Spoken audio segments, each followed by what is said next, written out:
Hello guys, ഇവിടുത്തെ നല്ല മണ്ണ് നമ്മൾ കൊത്തിയെടുത്തിട്ട് അത് ഇതേപോലെ കുറച്ച് വെള്ളം ഒഴിച്ചിടുക. എന്നിട്ട് അതിൻ്റെ പുറത്തുള്ള നല്ല ചരൽ പോലത്തെ സംഭവങ്ങളൊക്കെ ഒന്ന് അരിച്ചെടുത്തതിന് ശേഷം കുറച്ചും കൂടെ നമ്മളൊന്ന് ആ വെള്ളം ഒന്ന് തെളിഞ്ഞ് വരാനായിട്ട് വെക്കുക. അതിന് ശേഷം അതൊന്ന് നല്ല ക്ലേ എടുത്തിട്ട് നമ്മൾ ഒന്ന് തുണിയിലാക്കി വെച്ചതാണ് കേട്ടോ. അത് 2-3 പ്രാവശ്യം ഒന്ന് അരിച്ചെടുത്തതിന് ശേഷമാണ് നമ്മൾ ഇതേപോലെ ഒന്ന് തുണിയിലാക്കി വെച്ചേക്കുന്നത്. അത് ഡയറക്റ്റ് വെയിലത്ത് വെക്കാതെ നമ്മളൊന്ന് ഉണക്കിയെടുത്തിട്ടുള്ളതാണ് ഈ ഒരു നല്ല ക്ലൈൻ്റെ പരിവായിട്ട് കിട്ടിയേക്കുന്നത്.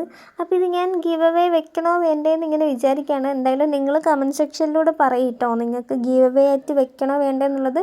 ഇത് പിന്നെ നമുക്ക് കണ്ടില്ലേ, ഇത് നമുക്കായി വരുന്നതേ ഉള്ളൂ. ഇതും ഇതേപോലെ നമുക്ക് തുണിയിൽ കിഴിയായിട്ട് കെട്ടി വെച്ചതിന് ശേഷം ഒന്ന് ഡയറക്റ്റ് വെയിലത്ത് വെക്കാതെ ഒന്ന് ആക്കിയെടുക്കണം. കണ്ടില്ലേ, നേരത്തെ ഞാൻ കാണിച്ച ക്ലേ ആണ് കേട്ടോ. നമ്മളൊന്ന് കുഴച്ച് ഉരുട്ടി പരുവാക്കി വെച്ചേക്കുന്നതാണ്.